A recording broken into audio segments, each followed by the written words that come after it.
Hey squads, today I want to talk to you about the alternates on the Continental Divide Trail. And there are many alternates on the Continental Divide Trail because basically whenever you leave the official Continental Divide Trail route and come back to a different spot on that route, that is considered an alternate.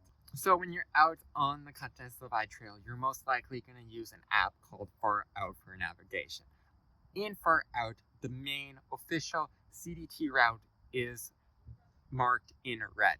It is known as the Redline. So people refer to the main route as the Redline, and the alts are in Far Out are a bunch of other colors, so you might refer to them as the blue line or the yellow line or the pink line, whatever. So just know that going forward. So there are a billion routes, the ones in Far Out, the ones not in Far Out. There's also something called the Lay's alternates. This guy, Jonathan Lay, he through hiked a bunch of times, I think. And he made a bunch of maps, and there's a bunch of alternates on them, and a lot of people download them. I personally did not. I looked at a couple, but his maps you had to download on Avenza, and I hate Avenza with a passion, so I did not do that. So since there are so many alternates out there, I'm just going to go over the most popular ones according to halfwayanywhere.com. Every year they put out a CDT survey, and according to last year's survey, 2023, the year I thru hiked, that these are those numbers according to them. So about just under 50% of people do the Chief Mountain alternate. Now the Chief Mountain alternate is the first one in Glacier National Park if you're going southbound. A lot of southbounders start here, including me. So it's a lot logistically simpler, and depending on snow, it might be your only option. Alright, and then the next most popular one is the Spotted Bear alternate in the Bob Marshall Wilderness. Now, about 67%, so 2/3 of people take this one, simply because it cuts down on miles, and the Bob is this really long section, remote section, so people want to get through there as quick as possible, and if you can cut off some miles, you can get through there a lot faster, and you don't have to carry an extra day of food. So, alright, and then about 52% of people take the Anaconda Cut-Off. This one is popular because it goes right through the town of Anaconda, and it cuts off like 80 miles, I want to say. Also, you don't have to deal with Butte, because Butte, from what I've heard, is kind of difficult to get into. But if you go through Anaconda, you just cruise right through the town, and everything you need is right on the trail there. So yeah. And then if you don't take the Anaconda Cut-Off, about 30% of people actually take the Big Sky Cut-Off, which I was shocked from, because it cuts off the entire Idaho section of trail, and it basically cuts straight down to Yellowstone from mid-Montana. So that's an option, I guess. But I don't know. From what I hear, you have to walk a very sketchy road walk with no shoulder. So, do your own research there. But I was actually surprised that alternate is that high. But hey, if you're want to cut off a bunch of miles, both of those alternates are options for you. Alright, and then the next one is the Max in alternate, sitting at just under 50%. I think this number is slightly inflated due to a bear attack that happened my year when we were through hiking. Basically, they had to close the trail due to a bear attack, and so the only option was the Max in alternate. So I feel like that one is higher. If the main trail is open, I do recommend doing the main trail though, because if you're going southbound, it's closer to West Yellowstone where you can get your permits. So you can resupply, get your permits for Yellowstone. It's a lot simpler there. But yeah. But if you wanted to take the alternate, it goes right next to some restaurants, and you can maybe resupply there. I didn't really see a decent, I guess there was like a good grocery store there, but the ones in West Yellowstone are better. But yeah. Right, and then the next one I want to cover, even though it's kind of low, is the Teton Crest alternate. This one basically, after you go through Yellowstone, you take a beeline and go through the Tetons down to Jackson, Wyoming, and then through the Gravant. Even though it only says 8% of people took the Teton Crest Trail and 6.5% of people took the Gravant alternate. I don't know why Halfway Anywhere has them separate, but they do. I'm not sure if these, I don't know. I just find that really weird. So like, I guess people did the Teton and then they went back to the Redline. Maybe. I don't know. I don't know what people did, but I don't know. The Teton Crest Trail for me was very wet, and it rained on us the entire time we were in the Tetons, and most of the time we were in the Gravant, so our experience wasn't the best, but honestly, I wouldn't trade it for anything. Alright, and then in the winds, there are several different ways you can go. About 5% of people take some sort of high route through there. If you're experienced enough and you want to take some sort of high route, I do recommend that. Do your own research, because there's a few different routes you can take, forms of the high routes you can take.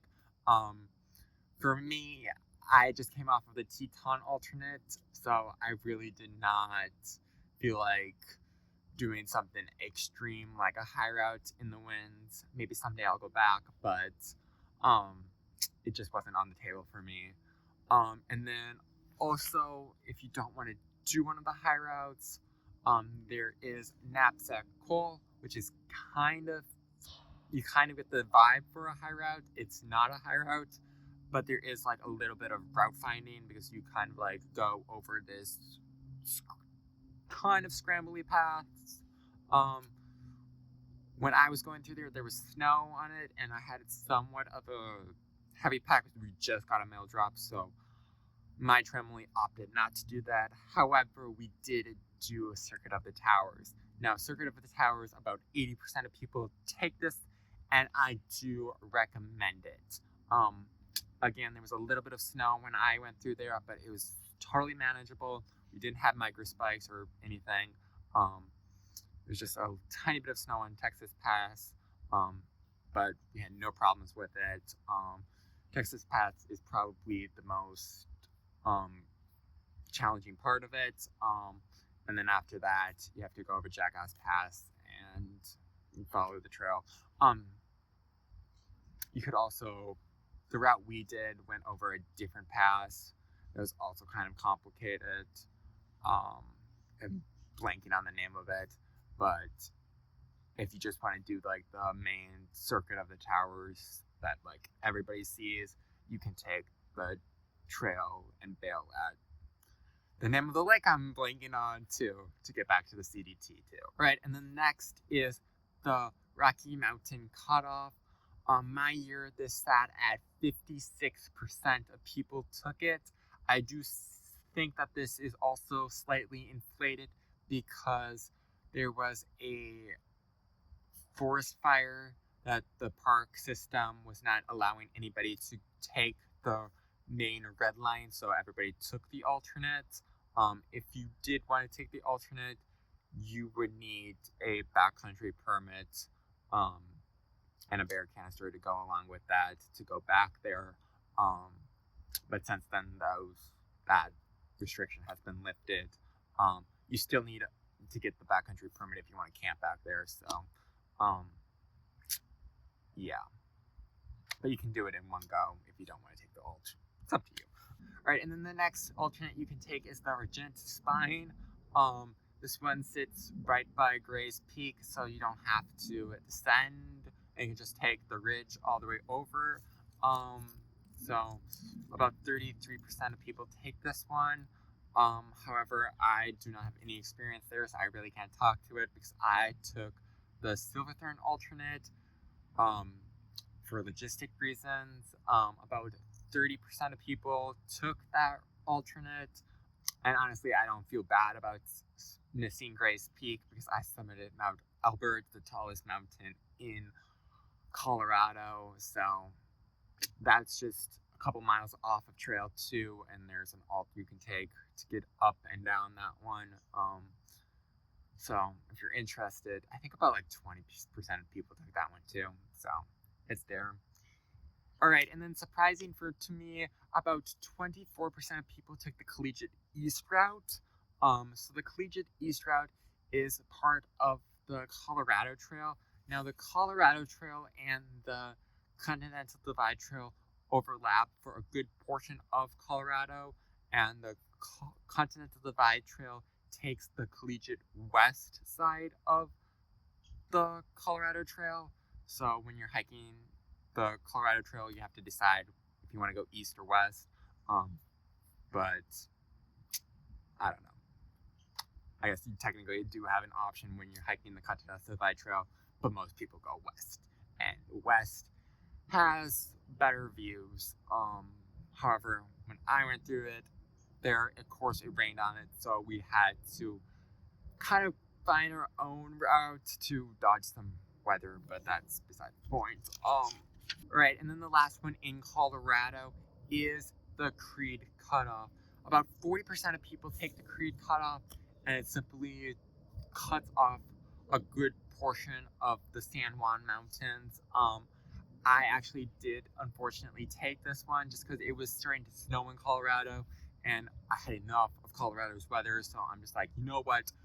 Goodbye, Colorado. Let's get out of here. It does cut off a bunch of miles as well. All right, and then in New Mexico, the majority of people, 80%, take the Ghost Ranch alternate. This is simply because Ghost Ranch sits in the middle of a long stretch between Chama and Cuba. So you can send a box there. They also have like a small general store along with a restaurant, but you need to stay at the ranch to have access to the restaurant. It's complicated, but they do accept boxes. So do your research. All right, and then the Mount Taylor alternate, about 55% of people took this one. Mount Taylor is the last or first, if you're going northbound, a 10K peak on the trail. So it's kind of a big deal. All right, and then south of Grants, there is the Pueblo Wilderness, which about 37% of people take that one, and the Bonita-Zuni alternate, which is basically just a continuation of the road walk you're gonna have to take out of Grants. I took that one just because I didn't want to traverse lava rocks on trail, and I was okay with the route, and I was cruising on the road, and I just wanted to get through New Mexico relatively fast, so I just kept cruising to Pie Town. So yeah. And then of course there's the Pie Town alternate just south of Pie Town. About 54% of people take that one. It gets you off of a paved road walk. I mean, it is mostly a gravel road walk, but it is better than a paved road walk, I feel like. So, all right, and then finally there is the Gila River alternate. Gila is a very popular alternate. Just under 90% of people took this one because it cuts off, I think, like 100 miles of trail, and it doesn't go through the desert because it goes right along the river. I mean, you're gonna have to cross and ford this river a lot of times, but there's water there, and you can also switch it up. There's some Gila high route that you can take if you just want to avoid crossing the river. So you can mix it up. But yeah, it is nice to have water, and there is a resupply on this alternate at Doc Campbell's. However, you might want to send a box there. Do your own research, but yeah. All right, so those are the most popular alternates on the Continental Divide Trail. But that's not all of them. As I said, you could go on and on and on forever just describing alternates. Far Out has several. Lays has several more. I actually was like surprised, like when I was like creating an alt on my own on like Gaia, and then I showed it to like my tramily, and they're just like, that's a Lay's alternate. And I'm just like, oh, okay. Okay. Because like I created one just south of the winds to get to Lander faster, and it turns out that was an Lay's alternate. But like the possibilities are endless. If you're using Far Out, you can also like see it has like pins where like trails like go off of the red line. So like people will like, if people do something cool or something, they often leave a comment like saying like, hey, I went on this trail, took this trail, and returned to this trail, and that's how I got back to the red line, and it cut off blah blah blah, or like I saw XYZ, or like this was really cool. And yeah, so possibilities are endless, and technically as long as you stay within like 100 miles of the Continental Divide itself and have a continuous footpath according to the CDT,